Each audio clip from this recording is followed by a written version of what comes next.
आज हम डिस्कस करेंगे class 9th English chapter 2 part 2 the sound of music part 2 the shehnai of Bismillah Khan. Chapter की starting में आपको कुछ पिक्स दी गई हैं, कुछ पिक्चर्स दी गई हैं और ये पिक्चर्स कुछ म्यूज़िकल इंस्ट्रूमेंट्स बजाते हुए लोगों की हैं और आपसे पूछा गया है कि क्या आप इन्हें जानते हैं। Think of the shehnai and the first thing you will probably imagine is a wedding और अ सिमिलर ओकेजन और फंक्शन। तो इन सारी पिक्चर्स के एंड में आप एक फ़ोटो देख सकते हैं जहाँ पर एक ओल्ड मैन शहनाई बजाते हुए दिख रहे हैं आपको आपकी एनसीईआरटी बुक में। इस पर थिंक ऑफ द शहनाई यानी कि आप शहनाई के बारे में अगर आप सोचते हैं तो जो पहली बात आपके मन में आएगी वो शायद आपके दिमाग में किसी शादी का ख्याल आए या इसी तरह के किसी फंक्शन का ख्याल आए। और अगली जो बात आपके मन में आएगी वो शायद आएगी उस्ताद बिस्मिल्लाह खान, जिन्हें शहनाई मैस्ट्रो जो कि इस इंस्ट्रूमेंट को बजाते थे, उन्हें इस इंस्ट्रूमेंट का एक तरह से बादशाह कहा जाता था, शहनाई बजाने का मास्टर कहा जाता था। चैप्टर शुरू होता है हमारा emperor Aurangzeb banned the playing of a musical instrument called pungi in the royal residence for it had a shrill unpleasant sound. Aurangzeb जो कि एक मुग़ल एम्परर थे, बादशाह थे मुग़ल काल के, उन्होंने एक म्यूज़िकल इंस्ट्रूमेंट जिसे पुंगी कहा जाता था उस समय, जो कि राजा के दरबार में बजाया जाता था, लेकिन क्योंकि इसकी आवाज़ बहुत ख़राब सी थी, कर्कश सी आवाज़ थी, तो इसीलिए इसके बजाने पर बैन लगा दिया गया और पुंगी को जो शोर मचाने वाले लोग होते हैं उनके साथ जोड़ दिया गया कि अगर कोई शोर मचाता था तो ऐसे कहा जाता था कि वो पुंगी बजा रहा है। कुछ लोगों को ऐसा लगता था कि बहुत ही कम लोग ऐसे होंगे जिन्हें उस समय ऐसा लगता होगा कि एक दिन पुंगी को फिर से कुछ उसमें चेंजेस ला के उसे फिर से इंट्रोड्यूस किया जाएगा। एक बार्बर के बारे में यहाँ पर इस स्टोरी में बताया गया है। बार्बर मतलब जो नाई होते हैं, बाल काटने वाले, जो कि प्रोफेशनल म्यूजिशियंस की एक फैमिली से बिलोंग करते थे और राजा के दरबार में आने का उन्हें अलाउ किया गया था। उन्होंने पुंगी की जो आवाज़ थी उसे ठीक करने का सोचा। उन्होंने एक पाइप को उठाया जिसमें एक लंबा सा छेद था, यानी कि वो अंदर से खोखला था पाइप, लेकिन नॉर्मल पुंगी जो बजाई जाती थी उस समय उससे बड़ा था वो पाइप। और जब वो उसे बजाते थे उसमें से जो उसके कुछ छेद होते थे उनमें से बड़ा ही सॉफ्ट और मीठा म्यूज़िक बाहर आता था। He played the instrument before royalty and everyone was impressed. Royalty से हमारे यहाँ पर मतलब है जो राजा थे उस समय के, उनके सामने उन्होंने उस म्यूज़िक को बजाया और सभी उससे बहुत इम्प्रेस हुए। The instrument so different from the pungi had to be given a new name. तो जैसा कि आप यहाँ पिक्चर में देख सकते हैं, पुंगी की पिक्चर आपको दिखाई गई है। ये एक बीन की तरह है जो कि थोड़ा ख़राब सा म्यूज़िक इसमें से बजता था, लेकिन जब इसे चेंज करके शहनाई में कन्वर्ट किया गया तो बहुत ही खूबसूरत या सुंदर म्यूज़िक इसमें से निकल रहा था। तो उसके लिए एक नया नाम रखने की सोची गई। तो इसके लिए डिसाइड किया गया, क्योंकि ये पहली बार शाह के चैम्बर्स में, यानी कि जहाँ पर शाह राजा उस समय के बैठा करते थे, और इसे एक नाई ने, बार्बर ने बजाया था पहली बार, इसलिए इसको शाह और नाई से मिलाकर शहनाई नाम दिया गया। The sound of the shehnai began to be considered auspicious. तो शहनाई की जो आवाज़ थी उसे बहुत ही शुभ माने जाने लगा और इसीलिए ये आज भी कई मंदिरों में और नॉर्थ इंडिया की जो शादियां होती हैं वहाँ पर इसको बहुत जगह पर बजाया जाता है। पास्ट में शहनाई जो थी शुरू शुरू में वो 9 इंस्ट्रूमेंट्स होते थे म्यूज़िक के, जो रॉयल कोर्ट्स में यानी कि राजा के दरबार में बजाए जाते थे। उनमें से एक थी।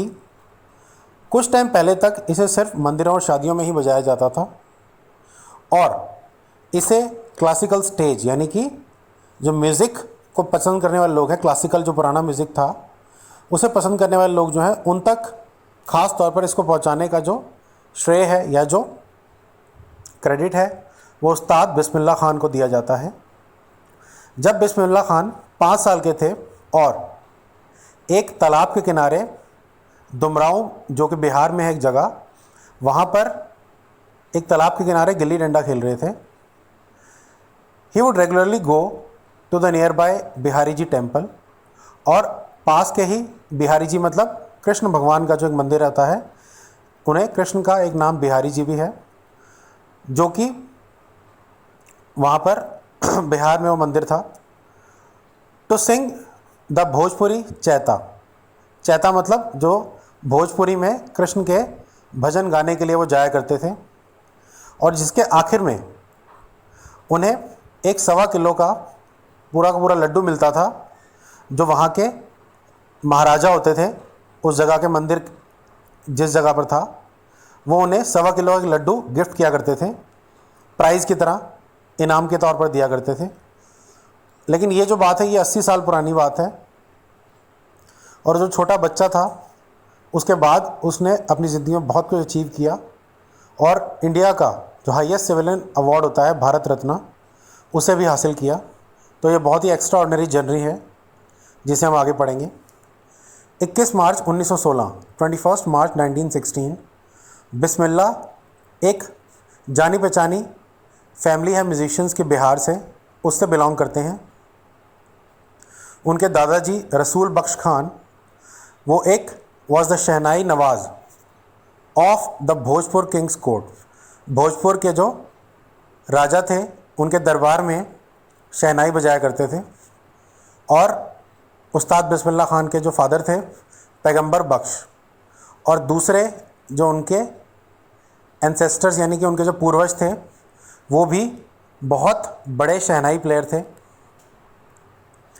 बिस्मिल्लाह खान ने बचपन में ही म्यूज़िक सीखना शुरू कर दिया था, और जब वो 3 साल के थे उनकी जो मदर थी वो उन्हें उनके मामा के घर बनारस में, जो कि वाराणसी के नाम से जाना जाता है, लेकर गई। बिस्मिल्लाह जो थे वो अपने अंकल को देखकर, जो कि शहनाई की प्रैक्टिस कर रहे थे, बहुत ही मंत्रमुग्ध हो गए, यानी कि उनका पूरा ध्यान उस तरफ चला गया कि वो क्या बजा रहे हैं। और अली बख्श और उनके अंकल का जो नाम था अली बख्श था। जल्दी ही वो अपने अंकल के साथ ही भगवान विष्णु के मंदिर में बनारस में, जहाँ पर अली बख्श को शहनाई बजाने के लिए रखा गया था, वहाँ पर उनके साथ जाना शुरू कर दिया उन्होंने। अली बख्श शहनाई बजाते थे और बिस्मिल्लाह कई घंटों उन्हें देखते रहते थे। धीरे धीरे उन्हें इस इंस्ट्रूमेंट को बजाने के रिगार्डिंग काफ़ी सारी चीज़ें सीखने को मिली, और पूरा दिन वो बैठकर उसकी प्रैक्टिस करते थे। और कई साल तक वो बालाजी और मंगला मैया के मंदिर में, जो कि गंगा के किनारे घाट पर था, वहाँ पर लोगों का बहुत ही ज़्यादा प्यार उनको मिला, और वहीं पर उन्होंने काफ़ी कुछ म्यूज़िक बजाना भी सीखा अकेले में।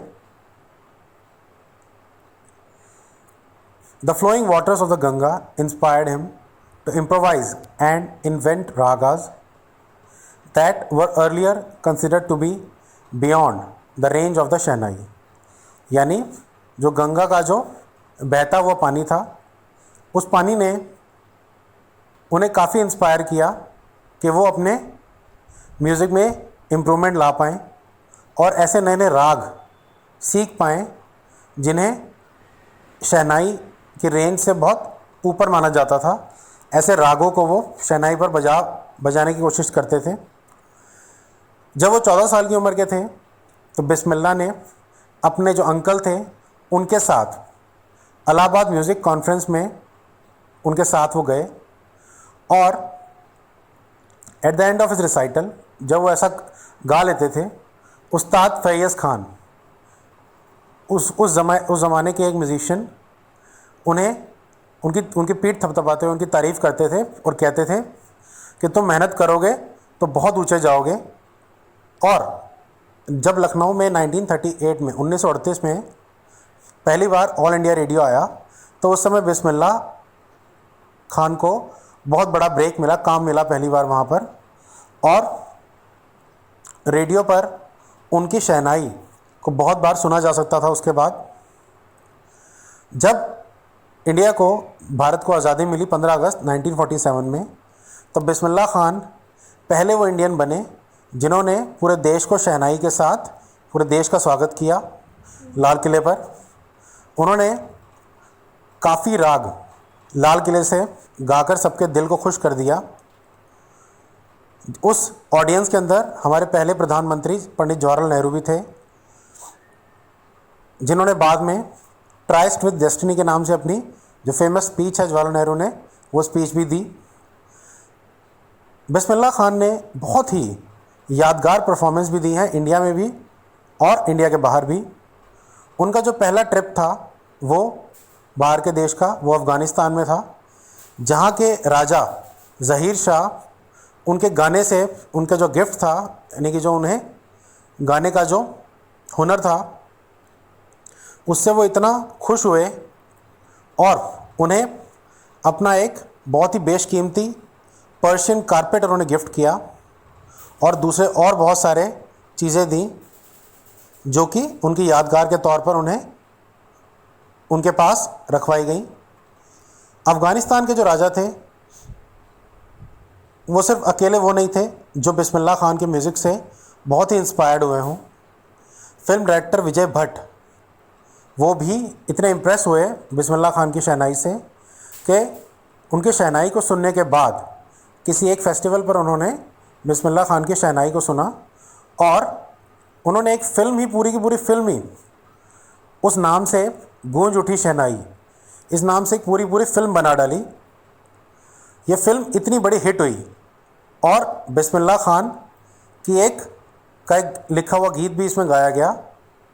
वो गीत ऐसे था, दिल का खिलौना है टूट गया, और ये पूरे देश में ये गाना बहुत मशहूर हुआ, बहुत फेमस हुआ।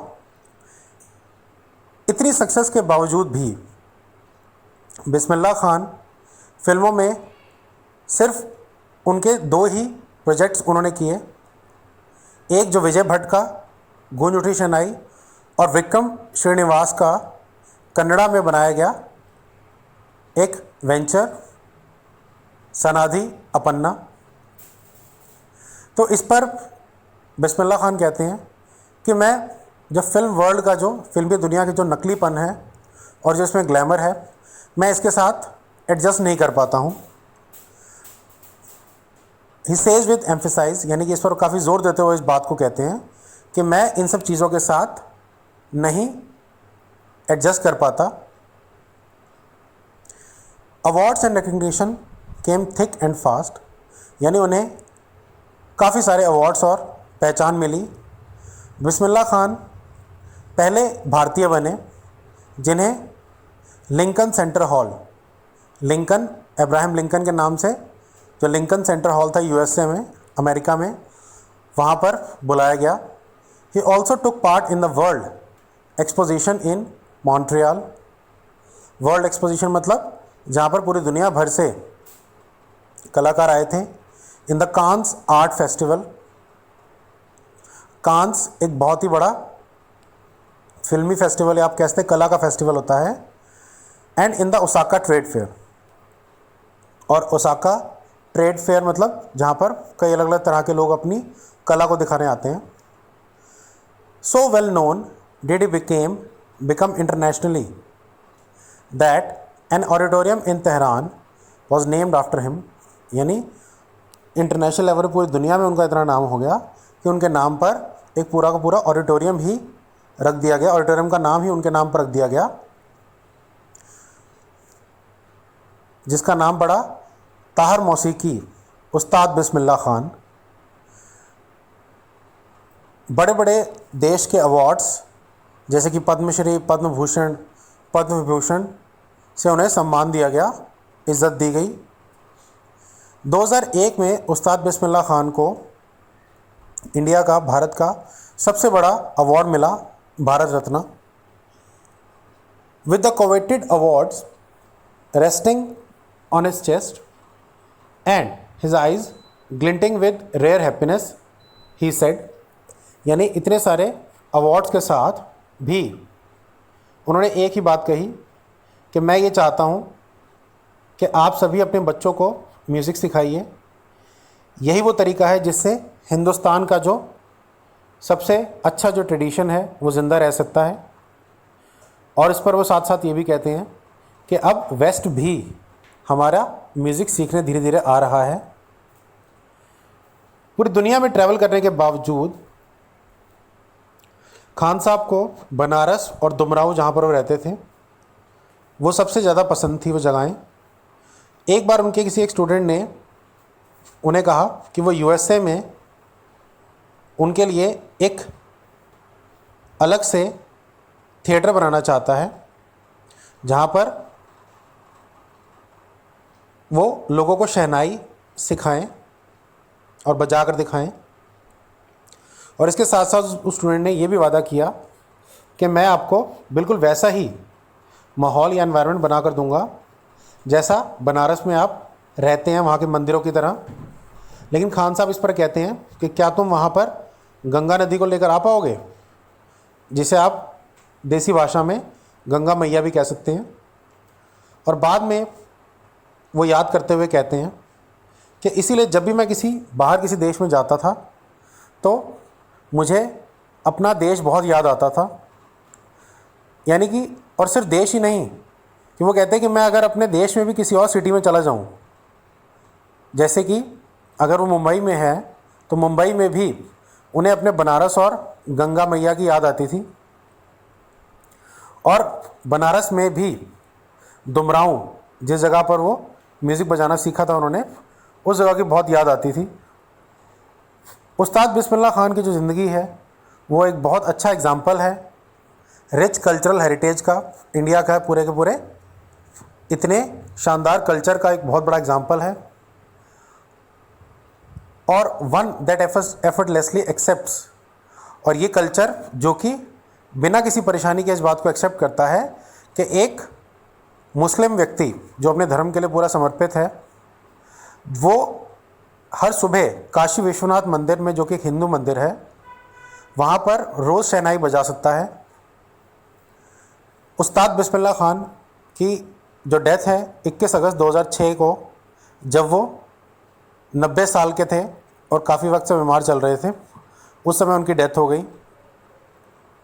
और उन्हें एक पूरा स्टेट फ्यूनरल, मतलब जो उनके अंतिम संस्कार के लिए पूरे स्टेट की तरफ से वो अंतिम संस्कार हुआ। और इंडिया की गवर्नमेंट ने एक दिन के उस दिन को एक दिन के लिए पूरा शोक दिवस, यानी जिस दिन पूरा देश उनके लिए दुख मनाएगा, इस तरह से रखा। तो आप देखते हैं उस्ताद बिस्मिल्लाह खान एक बहुत ही बड़ी पर्सनैलिटी थे जिनकी लाइफ के बारे में आपने अभी पढ़ा। Thank you.